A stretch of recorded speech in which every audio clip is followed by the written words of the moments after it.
নির্বাচন কমিশনকে কেন্দ্র করে একটা ঝামেলা পাকানো হচ্ছে, এটা দীর্ঘদিন থেকে খেয়াল করছি এবং আমি নিয়মিতভাবে আমার এখানকার ভিডিওতে বলেছি, আমি টকশোগুলোতে বলছি।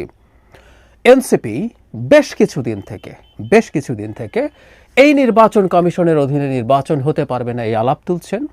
এবার এনসিপির হয়ে যিনি সরকারে আছেন, দুজন আছেন, আসিফ মাহমুদ সজীব ভুঁইয়া এবং মাহফুজ আলম। অনেকে প্রতিবাদ করবেন তারা কি এনসিপি।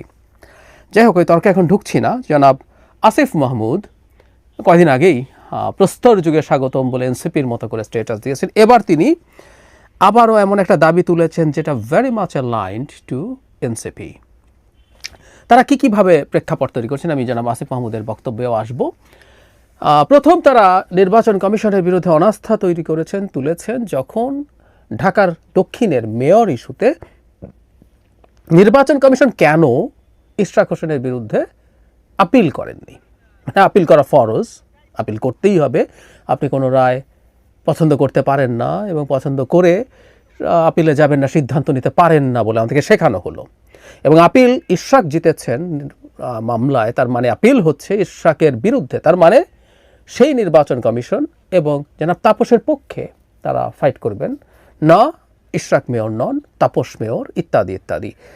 উদ্ভট সব কথা। এবং এই উদ্ভট পয়েন্টকে সামনে এনে যখন নির্বাচন কমিশনকে সরিয়ে দেওয়ার কথা হচ্ছিল, তখন বোঝা যাচ্ছিল একটা ঘোট পাকানো হচ্ছে। সেই ঘোট পাকানো বাড়ছে এখন ধাপে ধাপে। এরপর আসলে প্রতীক নিয়ে সমস্যা। শাপলা প্রতীক চান এনসিপি। নির্বাচন কমিশন জাতীয় ফুল বা প্রতীক এই ধরনের একটা সব কথা বলে এটা থেকে সরে আসার চেষ্টা করছিলেন। তারা তখন যুক্তি দেন, আমরা এনসিপির ক্ষেত্রে দেখছি যে যাতে ফল কাঁঠাল তো কারো প্রতীক আছে, আমাদের ফুল হতে সমস্যা কোথায়। আর শাপলা কোনো জাতীয় প্রতীক না, এটা জাতীয় প্রতীকের অংশ। এবং এটাকে ভিত্তি করে যেন সার্জিস আলম, আমি যদি ভুল না করে থাকি, তার স্ট্যাটাস নিয়ে নিউজ হয়েছিল। তিনি বলেছেন যদি প্রতীকের অংশ শাপলা, মানে জাতীয় প্রতীকের অংশ শাপলা যদি দলীয় প্রতীক হতে না পারে তাহলে ধানের শীষও পারে না, কারণ জাতীয় প্রতীকের মধ্যে ধানের শীষও আছে। যদিও ধানের শীষ শাপলার মতো করে নেই, শাপলা একেবারে কেন্দ্রে আছে। কিন্তু আর্গুমেন্ট সেটা না, আমার কাছে আর্গুমেন্ট একটা ভিন্ন মনে হয়। সেটা হচ্ছে যেটা দেওয়া উচিত ছিল, বলা উচিত ছিল নির্বাচন কমিশনেরও। শাপলা প্রতীকটা এর আগে আরেকটা রাজনৈতিক দল নাগরিক ঐক্য চেয়েছিল। তাহলে প্রশ্ন আসতে পারে নাগরিক ঐক্যকে না দিয়ে কেন এনসিপিকে দেওয়া হবে। আমি তো বরং বলি এনসিপিকে যদি শাপলা প্রতীক দেওয়া হয় সেটা এনসিপির জন্যই ভালো হবে না, যে সরকার, নির্বাচন কমিশন টেকনিক্যালি স্বাধীন, কিন্তু প্রশ্ন আসবে সরকার তাকে ইনফ্লুয়েন্স করে এনসিপিকে এটা দেওয়াতে বাধ্য করেছে এবং এনসিপির যে কিংস পার্টি তকমা বা ইমেজ সেটা অনেক বেশি অ্যাস্টাবলিশড হয়ে যায়। যাই হোক, এটা তারা পছন্দ করছেন না এবং সেটার জন্য তারা আন্দোলন করবেন, সেটার জন্য তারা চাপ দিয়ে যাবেন, সেটা বলেছেন। এটাও নির্বাচন কমিশনের প্রতি একটা অভিযোগের কারণেই তারা এই বাড়াবাড়িটা করছেন বলে আমি মনে করি। তারা বোঝেন না, জানেন না তা না, এখানে খুবই বুঝদার মানুষজন আছেন, বয়সে তরুণ হলেও এদের অনেকেই সব কিছু যুক্তি তর্ক বুদ্ধি তাদের এরকমই আছে, এটা না বোঝার কোনো কারণ নেই। এবার আরেকটা জিনিস সামনে আনা হলো এবং সেটা নিয়ে জনাব আসিফ মাহমুদও মাঠে নামলেন। সেটা হচ্ছে নৌকাকে কোনোভাবেই নির্বাচনী প্রতীকের তালিকায় রাখা যাবে না বলে বলছে। তারা বলছেন যে এটা একটা অভিশপ্ত মার্কা, তাই এটা রাখা যাবে না। এখন নৌকা নিয়ে যে যুক্তিটা নির্বাচন কমিশনের পক্ষ থেকে দেওয়া আছে, আমি এক্স্যাক্টলি পড়ি। আওয়ামী লীগের নিবন্ধন স্থগিত থাকলেও নৌকা প্রতীক তালিকায় বহাল থাকছে জানিয়ে নির্বাচন কমিশনার আব্দুর রহমানেল মাসুদ বলেছেন প্রতীক কখনো নিষিদ্ধ হয় না। দল বিলোপ ঘোষণা করলেও প্রতীক সংরক্ষণে রাখা হয়, প্রতীকের মালিক নির্বাচন কমিশন। মানে বেসিক্সটা এরকম হচ্ছে যে আপনি যদি ইভেন আওয়ামী লীগ যদি নিষিদ্ধ হয়ে যায় বা তারা নিজেরা যদি তাদের দোকান বন্ধ করে দেয় তাহলেও নৌকা থেকে যাবে, কাগজে কলমে এই নৌকা প্রতীকটা অন্য কেউ নেবে। এটা হচ্ছে তাদের বক্তব্য। এখন আসিফ মাহমুদ সজীব ভুঁইয়া তার ফেসবুকে তিনি এখন, আমি জানি না উনি সহসাই রিজাইন করে এনসিপিতে জয়েন করছেন কি না, যদি জয়েন করেও থাকেন এই কাজগুলো করা আটার স্টুপিডিটি। মানে বাংলাদেশের এই সরকারকে নিয়ে ডক্টর ছেলে খেলা করেছেন, কিছু বালককে বসে বালখিল্য করাচ্ছেন। মানে উনি যদি ওই দলে যানও সরকারে বসে এই কাজগুলো করা কোনোভাবেই তাদের লিস্ট কোনো বুদ্ধি বা কমন সেন্সেরও পরিচায়ক না। উনি লিখছেন ফেসবুকে, ভেরিফাইড ফেসবুকে তিনি লিখছেন, অভিশপ্ত নৌকা মার্কাকে আপনারা কোন বিবেচনায় আবার শিডিউলভুক্ত করতে আইন মন্ত্রণালয়ে পাঠালেন? সাংবিধানিক প্রতিষ্ঠান হিসেবে এই গণঅভ্যুত্থানকে আপনারা জাস্ট বৃদ্ধাঙ্গুলি দেখালেন। কাদের এজেন্ডা বাস্তবায়ন করতে এবং কাদের দেওয়ার জন্য এই মার্কা রাখছেন আপনারা? পরাচিতদের স্বপ্নের রিফাইন্ড আওয়ামী লীগকে তাদের মার্কা ফিরিয়ে দিতে চান? বাংলাদেশের একজন নাগরিক হিসাবে নির্বাচন কমিশনের প্রতি প্রশ্ন রইল। নাগরিক হিসাবে সরকারের একজন মন্ত্রী পদমর্যাদার উপদেষ্টা এগুলো করতে পারেন না, এটা মনে রাখা দরকার আছে।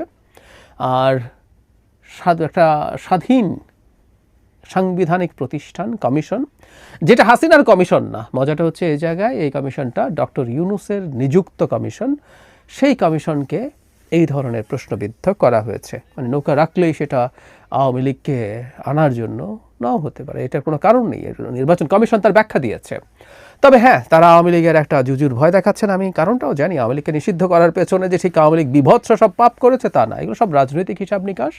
আওয়ামী লীগ মাঠে থাকলে এনসিপির আর গুরুত্ব থাকে না, জামায়াতেরও আর গুরুত্ব থাকে না। টেকনিক্যালি বলছি, আওয়ামী লীগ যদি কোনো রকমের নির্বাচনে আসতে পারে, এখনও আওয়ামী লীগের এটা খুবই দুঃখজনক। আমাদের দেশের মানুষের এটাকে আমার অসভ্যতা মনে হয় যে এখনও 20% মানুষ আমার বিবেচনায় আওয়ামী লীগের হার্ডকোর সাপোর্টার্স আছে। সো 20% যদি হয়, আমার বিবেচনায় জামায়াতের সমর্থন পপুলার ভোটের ক্ষেত্রে সর্বোচ্চ 10%, মানে জামায়াতেরও দ্বিগুণ সমর্থন এখনও আছে আওয়ামী লীগের। আর এনসিপি ইজ নট টেস্টেড। তাদের উত্তরাঞ্চলে যেসব সফর হয়েছে তাতে লোক সমাগম হয়েছে। আমি ঠিক জানি না এরা কারা, কিভাবে আসছেন, এগুলো ভোটে ট্রান্সলেটেড হওয়ার আগে আসলে জনসমাগম বা এরকম মানুষজনকে দেখে ডিসাইড করা যাবে না তাদের সমর্থন আসলে ঠিক কোন পর্যায়ে আছে। সুতরাং এনসিপিকে আমরা হিসাবের বাইরেই রাখি। আমি প্রায় বলি এনসিপির আসলে কিছু মানুষজন এখানে আছে বলে আমরা এনসিপিকে পাত্তা টাত্তা দিই। আদারওয়াইজ একটা দল নির্বাচনে যায় নাই, তার কোনো রকম কোনো হিস্ট্রি নাই, সে কত ভোট পাবে কোনো ঠিক ঠিকানা নাই। আদারওয়াইজ তাদের আসলে এই পাত্তা টাত্তা দেওয়ার কথা ছিল না। যাই হোক, এখন আওয়ামী লীগ যদি থাকে তাহলে আমি আগেই বলেছিলাম যে এই দুটো দল এনসিপি এবং জামায়াত নির্বাচনকে নিয়ে ঠ্যাক দিতে পারেন। সেটা হচ্ছে এরকম যে আমরা নির্বাচনে যাব না, সেটা না গেলে প্রকারান্তরে বিএনপি আর তার অ্যালাইন্ড বা তার অ্যালাইরা শুধু মাঠে থাকে, সেই নির্বাচন নিয়ে গ্রহণযোগ্যতার প্রশ্ন আসতে পারে। সেই কারণেই আমি মনে করি যে তারা এই ধরনের জুজুর ভয়ে ভুগছেন যে নৌকা থাকলে আবার আওয়ামী লীগ ফেরত আসে কিনা। কাগজে কলমে বলছে আওয়ামী লীগ যদি ফেরত আসে তাদের তো আসলে খুবই বড় রাজনৈতিক সমস্যা আছে।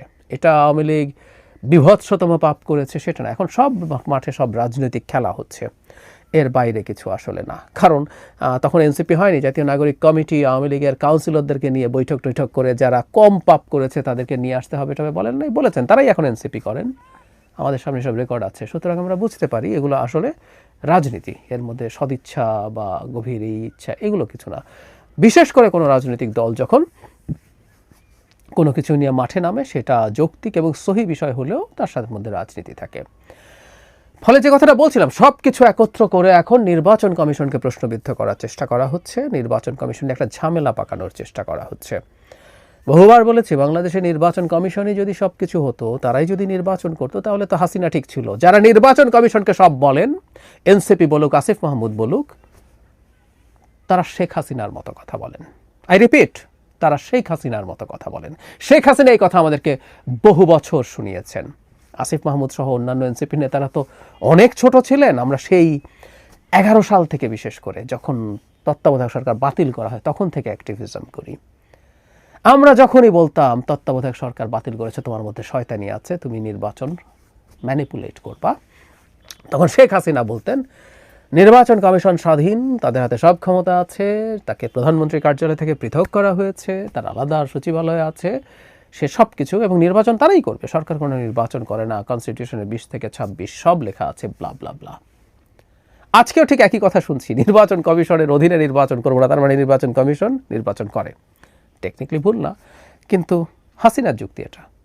বাংলাদেশে আমি আগেও বলেছি, আবারও বলছি, নির্বাচন নিয়ে যদি কোনো সংশয় থাকে, নির্বাচন যদি খারাপ হয়, তার প্রধানতম দায় ডক্টর ইউনূস সরকারের। সরকার চাইলে ভালো নির্বাচন হবে, সরকার চাইলে ভালো নির্বাচন হবে না।